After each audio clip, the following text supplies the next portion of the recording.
Hello guys, it is Marty again, here for another showcase of a fine restaurant called Jerusalem Restaurant with Nicholas.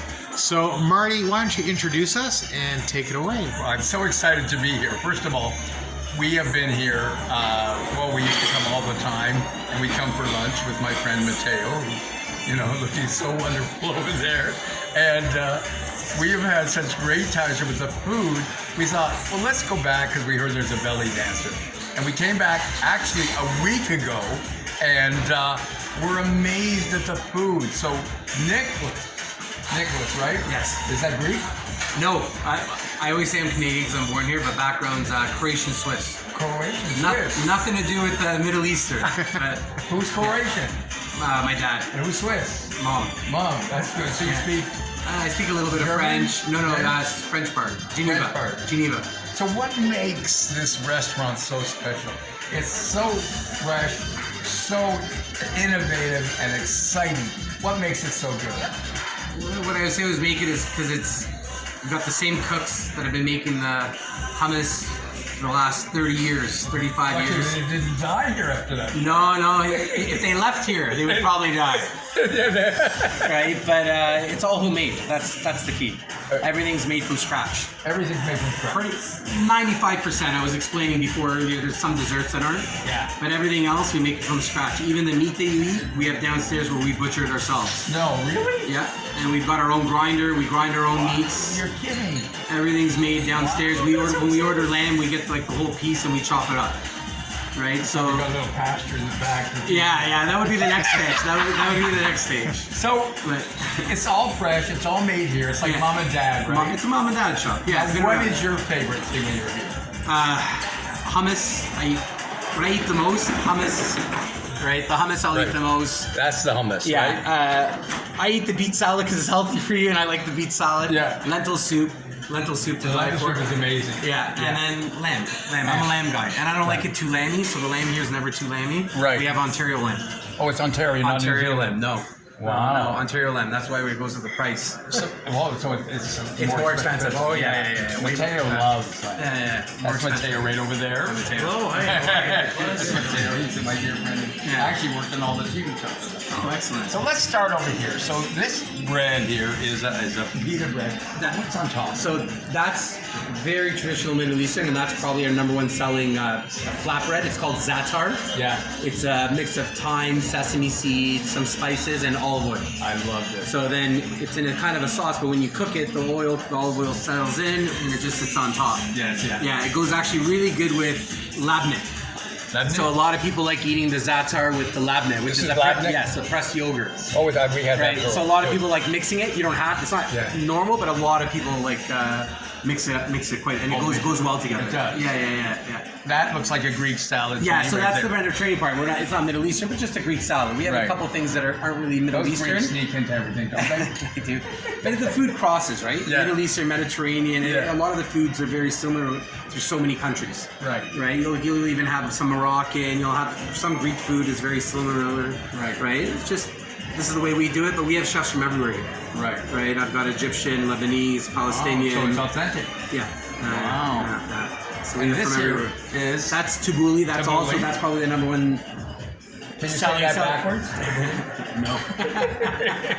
That's the number one. Yeah, that's the number one selling salad. It's very healthy for you as well. Right. So that's parsley, tomato, and it's called burba, Burba. which is like a cracked wheat. Burba. Burba. Yeah, I might be butchering it, so don't go. But burba, but it's a cracked I wheat. challenge you to a burba.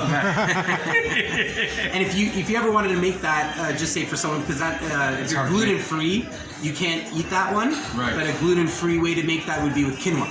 Quinoa. Yeah, you substitute it with quinoa. Oh, right? wow. We don't do it because we do the traditional way. Yeah. But just if anyone ever wanted to make it with that's gluten free, that's how you do it. People want gluten free. Yeah, a lot of our food is gluten I free. noticed it wasn't too salty either. You didn't put a lot of salt in it. We try not to, just because you have different taste Right. buds. So if someone wants more salt, Just add it. we'll add it. There are certain dishes Yeah. that would require more salt, but then you have people here that don't like too salty. Yeah. So they try to keep it a little bit less salt than what we normally put, just to get it more broad base. Yeah. Right, so you don't have everyone going, oh, it's too salty, it's not. If you need more, you just add a bit. Yeah, that's always easy. Yeah. This looks like couscous. It looks like Mushroom salad, yeah. Yeah, and what is this little dish? That's just an olive salad. So it's diced olives. I probably put it with a vinaigrette, probably chopped up bell peppers. Wow. Just like a little olive salad that he makes, the chef makes. Very nice. Yeah. And this is peppers, hot peppers, pickles. Yeah, mixed olives. pickle. It's called mixed pickle plate. The olives, like we import those olives as well. Same with the green and the black ones. The black ones I'm pretty sure are Moroccan, and the green ones I don't know off the top of my head, but I know we import them in. And I'll tell you right now, you try. You go to extra expense with everything. Yes. You go beyond normal. Yeah, and we try to keep the quality. So the owner, he's still here, the one original brother, and he's kind of stepped back a little bit. Yeah. But he's on quality control. Fantastic. So when things come in, he orders it. He knows if it's no good, it's sent back. So he checks everything out. When it comes in, he orders it. He'll taste. They taste it all. If it's no good, he sends it back. Is he 400 pounds? No, he's he used to be a butcher. He used to do everything. So he started out. He's got a great tongue. So even with the meats come in. If it's no good, he'll send it back right away. Wow. Yeah. So boy, that's really quality control. Yeah. This looks like a seafood So salad. that's probably one of the most basic things. It is. It's just a crab salad. We just have it out there. There's some customers that like it. Yeah. That's an imitation crab. So that one we don't make in house, right? Obviously, well, we do mix it and everything, but it's not the actual crab. Is there an octopus there too? Yeah. So that there'll be I think there's a mixed seafood salad. There will be octopus and stuff. That's a little different. Yes. Right. Baba ganoush. This Baba is ganoush. Yeah. So we roast eggplants on the barbecue for that. And then you roast your egg. I saw them. So that's why didn't we see them roasting last week? It gives a little bit of the smoky flavor. So you roast eggplants on the barbecue, delicious. Yes. and then I can't tell you everything, but then you render it down and mix it with something. Will you kill me if you tell me? I can't give every secret out. And that's just tahina, so that's sesame seed base. Right. That goes excellent with. That's made for falafel. Right. But that actually is actually in the hummus and in the baba ganoush. Oh, that's so that's like a base for the other two. We don't use mayo. But everyone always asks if there's mayo. Yeah. If they use mayo, it's garbage. It's not proper. Yeah. Right. So our base is the tahina. Yeah. Right. And there's no mayo in anything.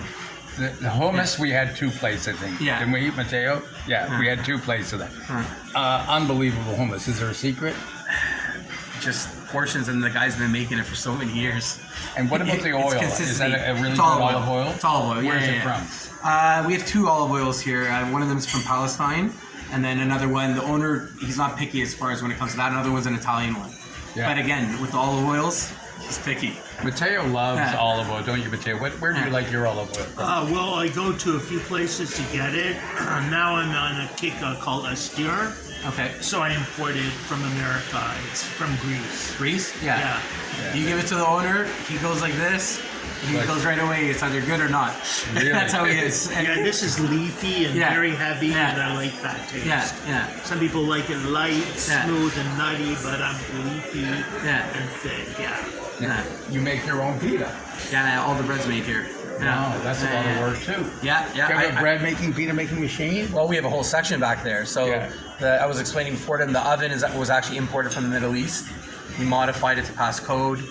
Then we've got all the machinery is actually imported from the Middle East. From the roller to the bread oven. But that bread oven is unique because it's a flat. If you see it, it's a flat stone that's heated. And within 3 turns, it'll rise the pita up and create the pocket in between. Really? It makes the air rise. Yeah. Wow. So that's how we're able to. Because they are so fluffy. Yeah. When you see it, it's just a thin piece of dough, and you're like, oh, how did you get your pitas like that? Because there's no yeast. And it's heating from the bottom and the top, and it pops it open. Oh, that's really And that's when we make our sandwiches with it. It's delicious. Right? Even like Zatar, same kind of bread. Yeah. Wow. Now here we've got Greek. Yeah, I mean, again, that's in multiple cultures, right? So the Arabic name is warakanabi or dolme. Dolme, Dolme, right? Depending where you're from. Do you stuff your own dolme? So that is the one item that's not we don't make because to make those authentic, we have done them authentic, special order, It is very, very labor intensive. It is rolling the Right, so these ones we do order, but they're imported. Yeah. Right, but it's just. I mean, we dress it with the lemon sauce. It doesn't come like that. Yeah. To give it, you want lemon with it, but it's just rice on the inside. It's vegetarian. Now, Yeah. Matteo, you had this last week, right? Right? Fatouche. Fatouche. Yeah. What did you think of that, Matteo? Oh, that delicious. fatouche. Yeah, Yeah, it so was dangerous. The special on that, what makes fatouche is the spice sumac. Sumac. Sumac is that little reddish that you see through it. Yeah. So that's very traditional as well in Middle Eastern cuisine, and we also have some of it in the Zatar to give a little bit of a tang. Yeah. All right, and the sumac on that, and then it's just fried pita chips. You're so passionate about all this. I grew up with them. So the owner, even though I'm not, like I said, I'm Croatian, I grew up with the owner's family since I was 6. So you. We went to grade school together. Oh, really? Yeah. So there's a little history. Extended family. Right. Extended family, if you want to put it. So I know all the food inside out. The beets, are they made here? Or Yeah. We boil it. We boil them. They'll chop it up. They'll dress them.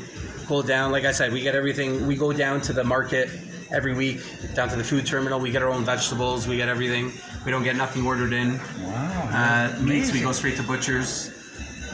We have whole lamb. I mean, it's gotten expensive, but we get it straight from the butcher, Ontario You lamb. cut the whole lamb out?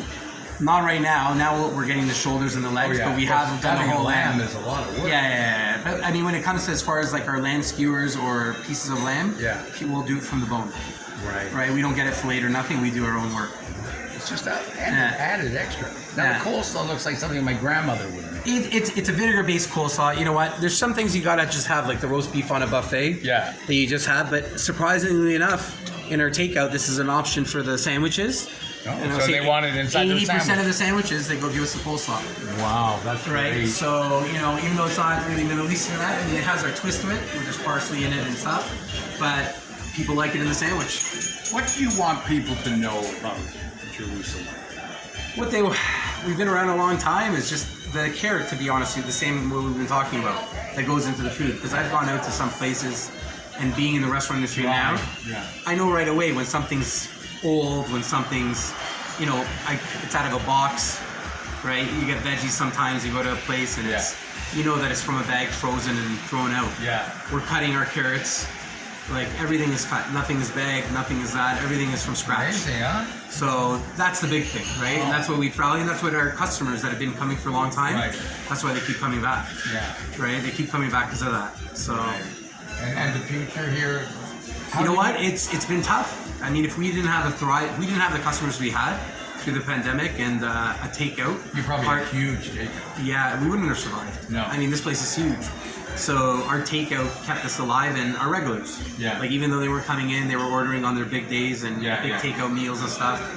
And they're coming back, but at the same time, I used to do 500-600 people on a Saturday night.